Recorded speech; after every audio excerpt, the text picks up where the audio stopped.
I've been thinking about anxiety lately. Sometimes it has a reason, and sometimes it just feels like a state of mind that shows up for no reason at all. But I've noticed when I really break anxiety down and keep asking, what is this thing that I'm afraid of and what does it lead to? The cause often just comes down to fear of death sitting underneath it all, which makes me wonder if anxiety isn't only about fear, but also about our relationship with death. Julie, I think that's fascinating. Because most of us think anxiety is about whatever happens to be sitting in front of us. The bills, the job, the diagnosis, the relationship. We say, I'm anxious about this thing. But then you did something different. You followed the trail. You kept asking, okay, and then what? And then what? And eventually, you started digging beneath the thing, beneath the fear, beneath the story, until you hit something deeper. Fear of death. Or maybe fear of losing life, fear of losing existence. And man, that's a strange place to arrive. Because maybe anxiety isn't actually reacting to the present moment.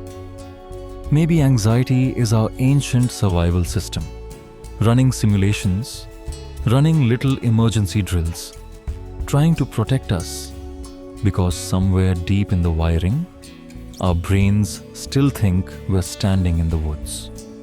No food? Danger. No shelter? Danger.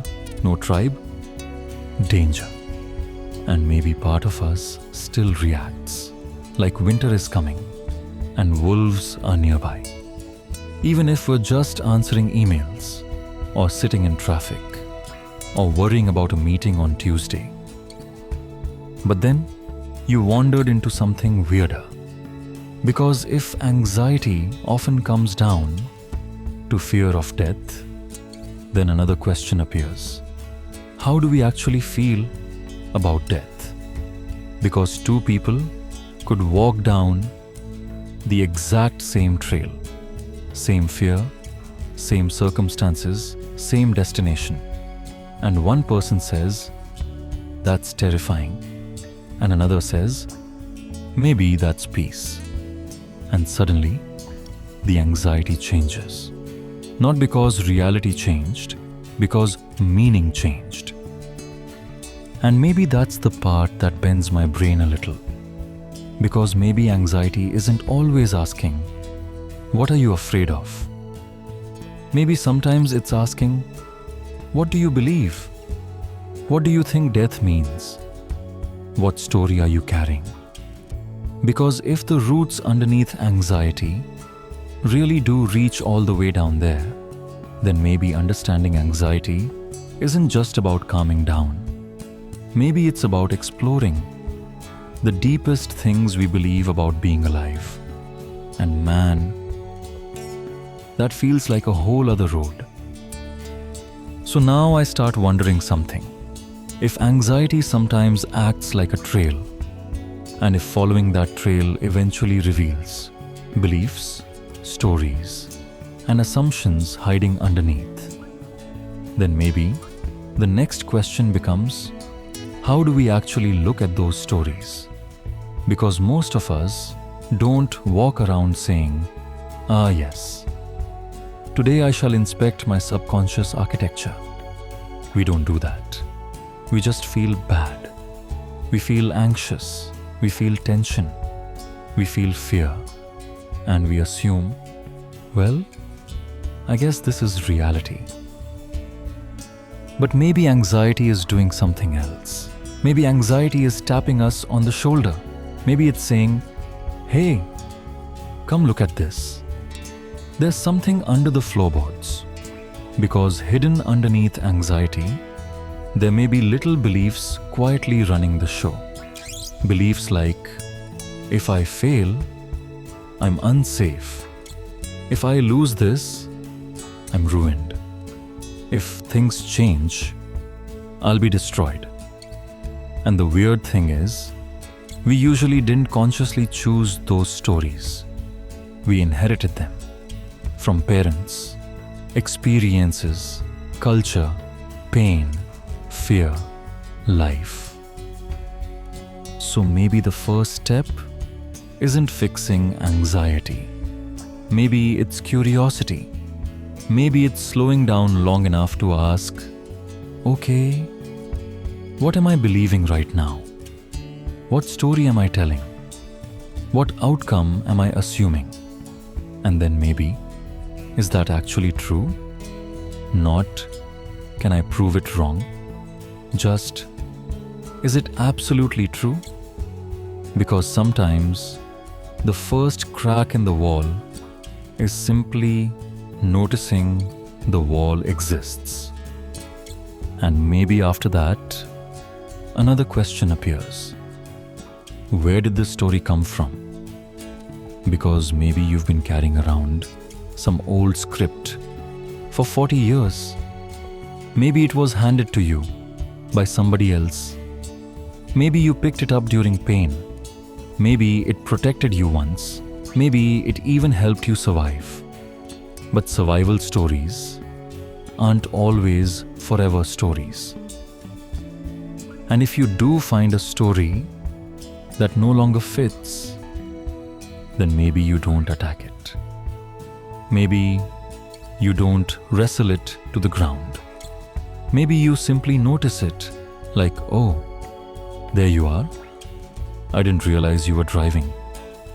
Because awareness itself seems strangely powerful, like turning on lights in a dark room. Nothing changed. And somehow, everything changed. And then maybe, very gently, you ask, if I wasn't carrying this story, what else might be true? Not, what's the perfect belief? Not, what's the spiritual answer? Just, what's another possibility? Because tiny openings matter. Tiny openings let air in. And maybe that's where practice begins. Not with giant enlightenment moments. Not with forcing yourself to suddenly believe something new. Maybe it's repetition. Maybe it's noticing. Again and again and again. Catching yourself saying, wait, there's that old story again. Because maybe new beliefs aren't built through arguments. Maybe they're built through experience, through little moments, little proofs, little reminders, little cracks in certainty. Until one day, something strange happens. You don't react the same way anymore. And you realize, maybe I stopped living inside that old story. Julie, there was one thing I kept coming back to while listening to you. You said, for me, death feels frightening. And I think that's important, because sometimes people immediately rush in and say, oh, don't be afraid. Everything's okay. Death isn't real. Love survives. And maybe some of those things are true. Maybe. But before any of that, I think something else matters. Honesty. Because pretending not to be afraid doesn't make fear disappear. And maybe there are millions of people walking around right now doing exactly what you just did. Quietly carrying the same question. Quietly feeling the same fear. Only they never say it out loud. They distract themselves. Stay busy. Keep moving.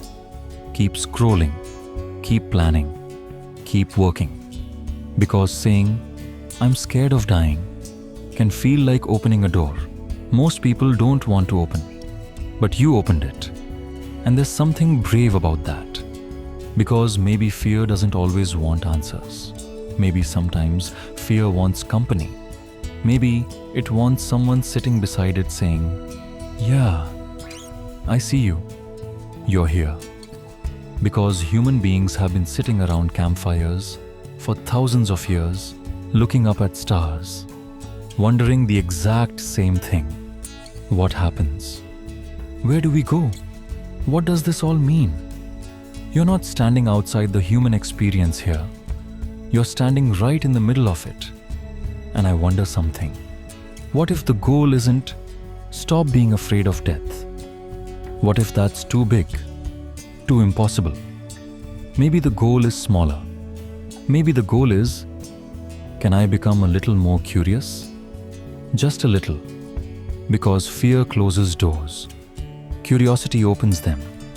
Because maybe certainty was never available anyway. Maybe none of us really know. Not fully. Not completely. And strangely, there can be something peaceful in that. Because if nobody knows everything, then nobody failed the test. Nobody missed the answer key. We're all standing under the same sky, wondering together. And for what it's worth, I notice something else. The people who fear death deeply often love deeply too. Because if life matters enormously, then losing it matters enormously. If connection matters, if beauty matters, if people matter, then of course the idea of losing it hurts. Of course. Maybe fear isn't evidence that something is wrong. Maybe sometimes fear is evidence that something is precious. And maybe way down underneath all the philosophy, all the theories, all the beliefs, there's one tiny thing worth remembering. Right now, you are here. Right now, you are alive. Right now, you are breathing. Right now, you are having conversations, creating things, laughing, wondering, loving. This moment isn't hypothetical. It's happening. And maybe, just maybe, life was never asking us to solve the mystery. Maybe life was asking us to participate in it, to love inside it, to laugh inside it, to create inside it, to sit upstairs and listen to weird basement projects together. And maybe tonight, while you fall asleep, you don't need the final answer.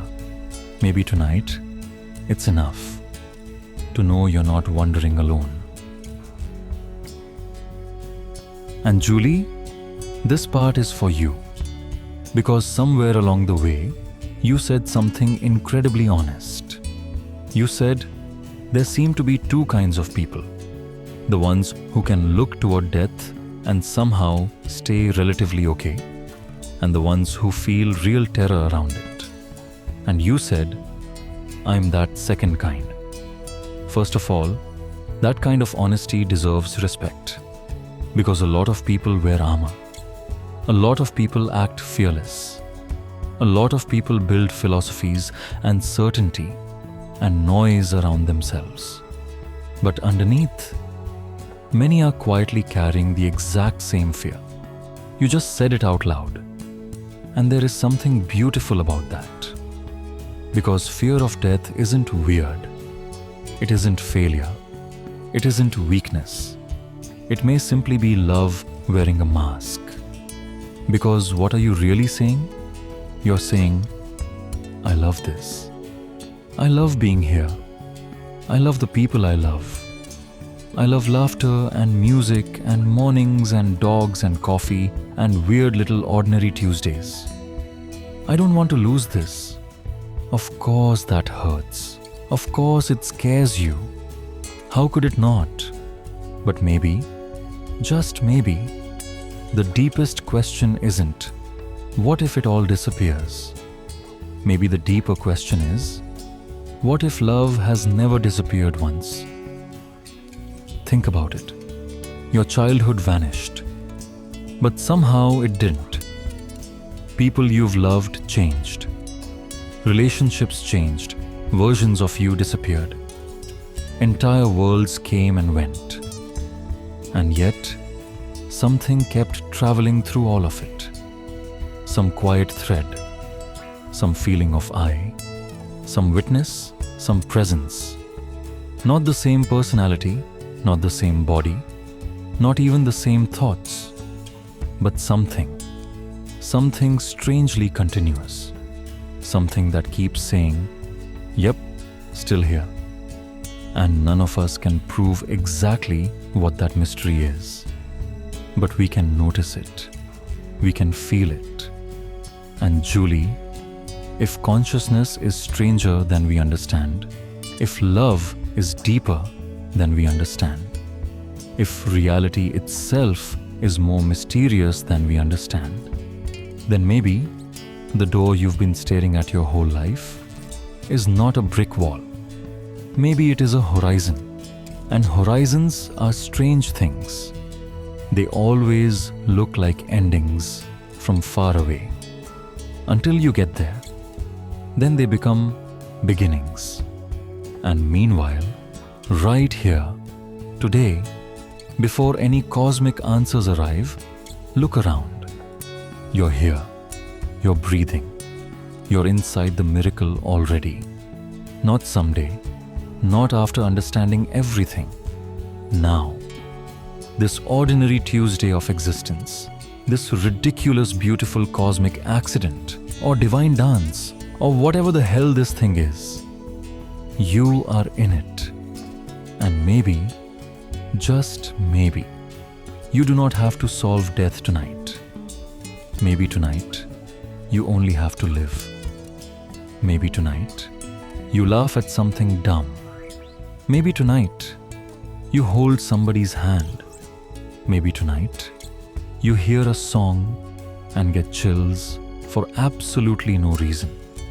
And maybe that's enough. Because if there is one thing I suspect more and more, it's that love has an oddly stubborn quality. It keeps surviving things, time, distance, change, pain, versions of ourselves, entire chapters. Love keeps whispering, still here. And maybe, just maybe, that's not an accident.